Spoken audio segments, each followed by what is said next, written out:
died this morning in a failed mission on Kano Jos Road in Maiduguri. Eyewitnesses, including security officials, told NTA News that the incident happened when the bombers, riding in a keke napep, attempted to gain entrance into the Borno Express Motor Park, where they had intended to detonate the bomb but did not succeed. Instead, they decided to chase one of the commercial cars heading to Bauchi. In the process, the bomb exploded inside the moving keke napep, killing the 3 occupants. The Independent National Electoral Commission has fixed dates for the conduct of governorship elections in Kogi and Bayelsa states. The Commission, in a statement signed by the Chairman, Information and Voter Education Committee, Dr. Cruz Eyimoga, indicates that governorship elections will hold in Kogi State on November 21, while that of Bayelsa is to hold on December 5, 2015. The statement added that primaries for the elections shall be held on or before August 23, 2015 for Kogi and latest by September 5, 2015 for Bayelsa, in accordance with the provisions of the Electoral Act 2014 as amended. The Commission says that campaigns by political parties shall commence on the 24th of this month and end on November 19 in Kogi, while that of Bayelsa will be from September 6 to December 4, 2015. Governorship elections did not hold in affected states during the last April governorship elections because the tenure of the 2 governors had not ended. The 2 states are being controlled by the main opposition party, PDP. Away from politics, CBN oil palm sector, as part of efforts to enhance the value chain of Nigeria's agricultural produce, to boost exports of non-oil products and provide jobs for Nigerians, Governor of the bank has expressed determination to help in revitalizing the oil palm sector. This was during a meeting between the management of the Apex Bank and oil palm value chain stakeholders to agree on a roadmap to resolve the challenges in the oil palm value chain in Nigeria. Shikola Epunaye has the details.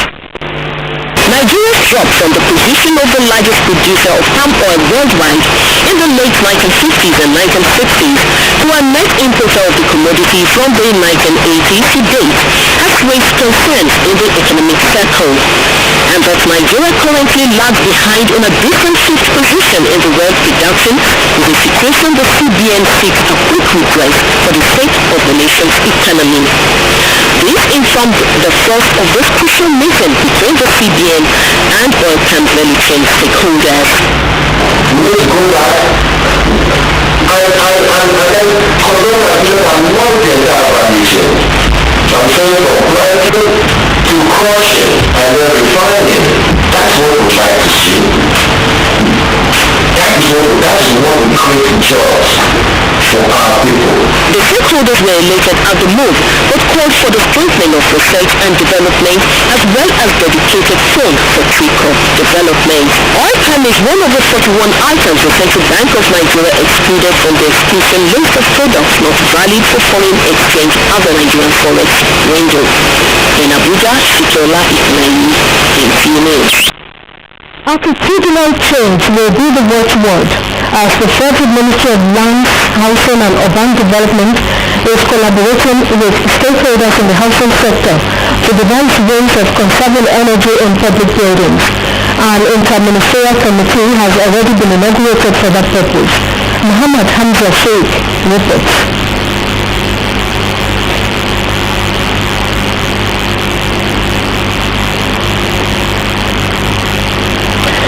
That report will come on in the course of the bulletin. Moving on, the Chief Judge of the Federal Capital Territory, Justice Isaac Bello, has signed the Child Rights Act Enforcement Procedural Rules, effectively kickstart the implementation of the FCT of the Child Rights Act, which has been signed into law since 2003. Samuel Kelly reports.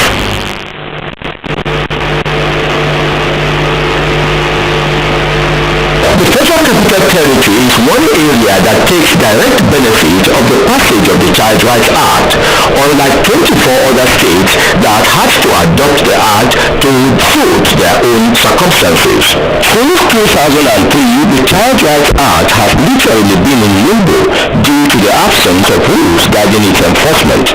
With the signing of the enforcement procedure by the Chief Judge of the FCT, the rights of the child can now be enforced in the federal capital. It's only in Kaduna that you have also in institution. We are very much concerned here with the absence of such facilities, and that is why when I was in my first 1 month of acting as engineer, I was able to acquire land for the building of juvenile courts, which we don't have in the FCT. Special courts have also been established to handle family and child matters, while each of the courts will have assessors to ensure the peculiarities of children who fall on the wrong side of the law are respected. In Abuja, Femi Okewu, NTA News. We told you earlier that the attitudinal change will be the watchword as the Federal Ministry of Lands, Housing and Urban Development is collaborating with stakeholders in the housing sector to develop conserving energy in public buildings. An interministerial committee has already been inaugurated for that purpose. Muhammad Hamza Sheikh reports. In line with the renewed commitment by heads of state and government of ECOWAS, member states have agreed to develop and adopt required standards for both new and existing buildings. This is with the view to incorporating the principles of tropical architecture and urban planning standards. The essence of the interministerial committee, according to the permanent secretary of the ministry, George Ossi, is to collaborate with various stakeholders and harmonize ideas on efficiency parameters for buildings in Nigeria. The mandate of the Federal Ministry of Lands, Housing and Urban Development to deliver adequate and affordable housing makes it imperative for us young to compete in terms of activity and promoter of renewable energy and energy efficiency in buildings. The Federal Ministry is being reviewed and the level of agreement to get applied energy efficiency measures in building design and standards. We feel we also believe it to be a good platform for information sharing, human development and advocating measures in building design of energy efficiency and alternative use of energy for the country's housing sector in general. The committee, headed by the permanent secretary, is expected to generate and recommend minimum standards required to achieve energy efficiency in buildings. In Abuja, Muhammad Hamza Sheikh, NTA News. Over time, Egyptian monasteries have become popular tourist destinations. Waziri Zeyano visited one of such places of worship in Abu Mena near Alexandria and reports on the high and low points of the UNESCO World Heritage Site. Persecution of Christians as well as imposition of heavy taxation by the Romans who controlled Egypt in the 4th century caused many people who left their homes and land to withdraw from the society to form monastic communities. This monastery was named after St. Nina, an Egyptian martyr who was killed in Asia Minor in the late 3rd century during the persecution of Diocletian after he converted to the Christian faith. According to legend, when his comrades were carrying his body home in a caravan, the camel suddenly stopped and would go no further. Taking this as a sign from heaven, the soldiers buried his body on the spot, whereupon some 90 springs of water suddenly burst out on the ground, giving rise to a variety of miracles. The remains of St. Nina were buried here, and this is where people come for the pilgrimage. But because of the rise in water table within the area and other ecological problems, the operators of the monastery are forced to now build another befitting site, which is now modern.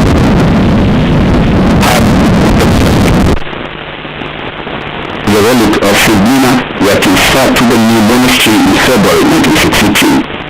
The new cathedral, which accommodates 3,000 people, has 7 altars with a tower of 45 meters in height. This is really the second most important pilgrimage city right after Jerusalem and the Holy Land. Starting from the 4th century till the 8th, many visitors came from all over the world to visit our site. To date, pilgrims from parts of the world come for spiritual and physical healings. جدا بيشفي العيان وبيشفي المريض. They truly believe that countless miracles have happened and will continue to happen through the intercession of Sabrina and other martyrs whose relics are preserved in the monastery.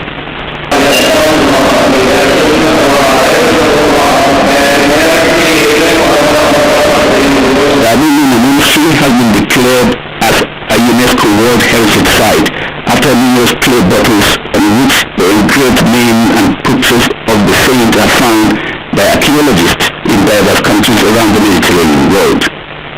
From Abuja, south of Alexandria, Egypt, Nigerian, NTA News. And as the holy month of Ramadan winds down, Muslims have intensified religious activities towards acquiring more merit in the night of power. Ibrahim Ismail Ahmed reports that whether it be the night of power, Ramadan itself or any other act of worship, Islam is all about the Quran. وَلَوْهِ إِلَيَّ أَنَّهُ اسْتَمَعَ نَفَرٌ مِنَ الْجِنِّ فَقَالُوا إِنَّا سَمِعْنَا قُرْآنًا عَجَبًا. The melodious rendering of the Quran, the verbally revealed book of Islam, a tradition that started 1400 years ago and is now instituted in all corners of the earth. To the Muslim, Quran is Islam and Islam is the Quran. The Quran is a book of prayers for the faithful, a compendium of science for the researcher, a statute of laws for the judge, an authentic manuscript for the historian, a business manual for the entrepreneur, and a prose and poetry book for the literary inclined. Hence its recitation, translation, and commentary throughout Ramadan. Allah subhanahu wa ta'ala has said we have never left anything untouched in this book of Bible. شهر رمضان الذي أنزل فيه القرآن. Revealed on the night of majesty, Laylatul Qadr, Ramadan is all about the Quran. The Quran, by far, is one of the most widely read and consulted books of all time. In 5 daily prayers in Muslim homes and offices, in Quranic schools, in madrasas, and in universities. Thanks to digitization, the Quran is not just in the hearts of people, it is now online and on digital devices. In content, form and style, the Quran boasts of matchlessness. Allah subhanahu wa ta'ala has challenged those who were proud of their language, that is the Arabs, to produce its light, to produce something that may even look similar to it, but they all couldn't. The Quran is fundamentally a guidebook for mankind, the core of which is the attainment of that which is good here and the hereafter. Ibrahim Ismail Ahmed, NTA News. This is the news on NTA International. We earlier informed you that 3 suicide bombers have died in a failed mission on Canada's road in Maiduguri.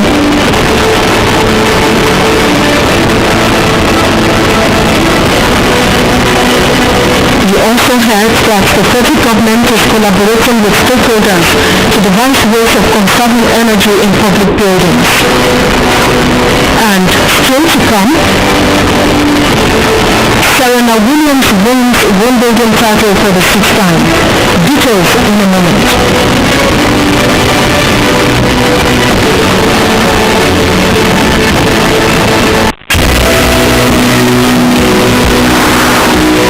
NTA International. This is where the news begins. Every breaking news and development on the African continent. Welcome to NTA International News. State-House correspondent Hamza in-depth news analysis and professional perspectives on all sides of the story. Experts say that the issues of Resources and every day on NTA International, we take you inside Africa and the world. NTA International News. Africa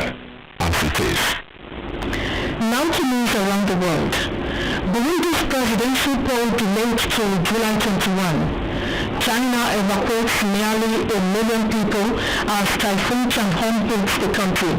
And thousands remember Srebrenica 2 decades on as Malaysia marks anniversary of MH17 crash in Ukraine. Details with Uchinozo. The latest presidential election has been postponed to July 21 from the earlier July 15 date. A presidential spokesperson said this on Saturday after African leaders called for a delay in a bid to resolve the nation's political crisis that erupted since President Nkurunziza announced his desire to seek a fourth term in office. In another development, the President took a South African pilgrimage to his third nation as he arrived to Paraguay. After meeting with the country's president, Horatio Cards, the Pope condemned the nation's suffering occasioned by war, fratricidal conflict, lack of freedom and concerns for human rights. In China, Typhoon Changhong has made landfall along the coast of China's eastern province. About 1 million people have been evacuated from coastal areas in anticipation of the typhoon carrying wind speeds of about 200 km per hour as some 100 mm of rain has fallen since Friday. Changhong is now heading north past the city of Shanghai. The typhoon had hit Taiwan in Japan earlier in the week. And thousands of people converged in Srebrenica town where more than 8,000 people were killed during the Bosnian War 20 years ago. The remains of 136 newly identified victims were laid to rest alongside thousands of others already buried at a memorial center outside the town. Foreign dignitaries and former U.S. President Bill Clinton, whose administration brokered a Dayton peace deal that ended Bosnia's war, were present at the memorial. Similarly, families and friends in Malaysia have remembered those who lost their lives when Malaysia airliner MH17 was shot down over Ukraine 1 year ago. NTA News. Now to sports update. Serena Williams beat Spain's Gabby Muguruza to win Wimbledon. The 33-year-old American Serena Williams won 6-4, 6-4 on center court to claim her 21st Grand Slam title and third in 2015. Williams withstood a late fight back to come through in 1 hour 23 minutes. She will head to the US Open next month, aiming to complete the first calendar year Grand Slam of her career. Williams, who turns 34 next month, replaces Martina Navratilova as the oldest Wimbledon champion in the Open era. Muguruza was playing in her first Grand Slam final. Up next is a review of events that made headlines in the outgoing week as packaged by Musa Musa.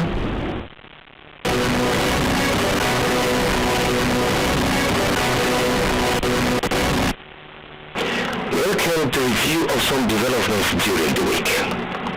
Efforts of Nigeria's new administration in revamping the country's economy is beginning to yield results. The Central Bank of Nigeria this week confirmed that the country's foreign reserve has significantly increased from $29.1 billion to $31.8 billion in the last 1 month of Buhari administration. The Apex Bank governor made the confirmation while briefing Senate President on the state of Nigeria's economy. The Senate President also vowed to ensure the refund to government the $30 billion waivers given for rice importation by the previous government. I am delighted to know that with the joint effort of His Excellency President Muhammadu Buhari JCFR to clear all leakages as well as the vigilant demand management strategy of the Central Bank of Nigeria, we have seen our foreign exchange reserve begin a gradual recovery. As at the 7th of July 2015, the reserve stood at $31.89 billion. I noticed some of the waivers and taxes, waivers on duties, especially on rice, over close to $30 billion that were given to certain companies.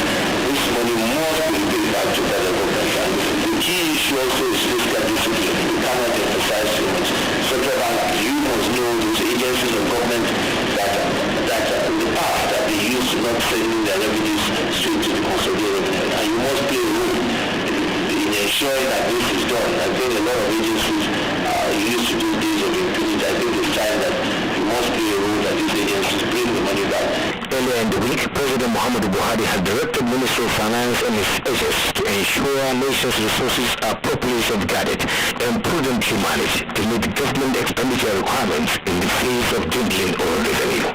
Permanent Secretary Minister of Finance made this known to journalists after a closed-door meeting with President Muhammadu Buhari. The President is concerned about prudent management of the resources of this country, and we are taking that message away with us. And we also intend to work assiduously to ensure that revenue leakages have not. Mr. President has a clear direction which we all have to follow online, identify more alternative ways of getting revenue, which we are set to do, and to manage the meager resources we found on ground very efficiently and effectively for the betterment of the economy. President Muhammadu Buhari has also requested that he should be paid 50% of the salary paid to his predecessor. Vice President Yemi Oshimbaju has also given up half of his salary. A statement from Presidential spokesman Garwashihu said the decision has already been conveyed to the office of the Secretary to the Government of the Federation through the Permanent Secretary. And on security, the President has vowed to mobilize all resources at the disposal of his administration to tackle insurgency and rescue the abducted Chibok schoolgirls, bringing an end to the reign of terror in parts of the country. President Buhari gave the assurance when he received the Bring Back Our Girls movement at the State House in Abuja. The President said Boko Haram has nothing to do with religion, but promoting terror, and will be decisively treated as that. With the parents of the adopted Chibok girls are crying and asking God Almighty to protect you, to give you the courage, and our hope is in God and also in you, Muhammad Buhari. We know you can do it because you are much concerned concerning the security, and we know you are very interested to see that the adopted Chibok girls are back home. We are praying, we are supporting, we are with you, hoping that this will go well with you. The rescue of our Chibok girls is the strongest statement that this government would make for having respect for the sanctity and dignity of every Nigerian life. As I say so often, no legal advocate has the innocent. You can't go and kill yourself people and say Allahu Akbar. You either don't believe it or you don't want to say it. So if you're going to listen to those living, they are really terrorists. And Nigeria will mobilize to do more. We believe in a complete election by former government and its agencies. It's very unfortunate, as I said. And I thank the leader of the community who the articulated clarification has grown about welfare of the families, of the communities, and the rehabilitation of infrastructure. I think the government should provide this as a matter of rights. Nigeria this week has suffered bomb attacks in 3 of the cities of Zaria, Kano, and Jos. The attacks believed to be carried out by Boko Haram has killed schools and left several injured. Hours later, the Nigerian army confirmed the arrest of the suspected mastermind of the Zaria-Jos attacks, alongside 2 of his accomplices. The army said suspected terrorists will soon be brought to face the wrath of the law. Now the news continues.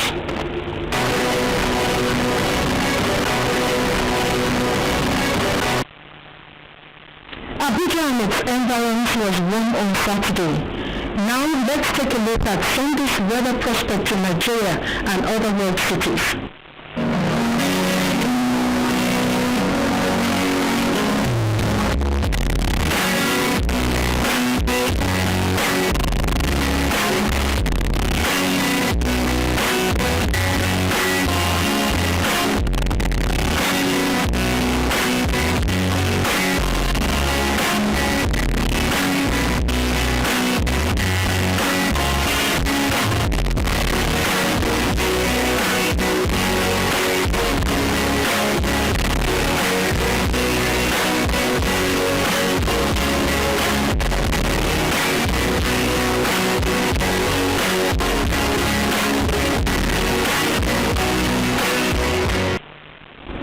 And that wraps up the news. Thanks for watching. I'm Kaigo with the briefing.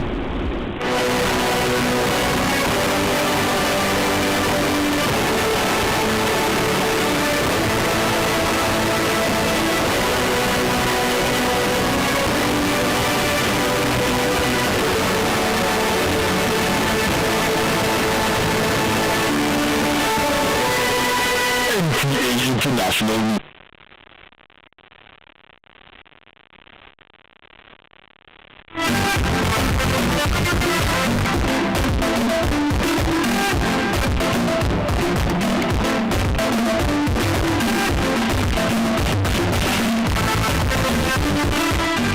It's a total package. A special treat to equip you for the week ahead.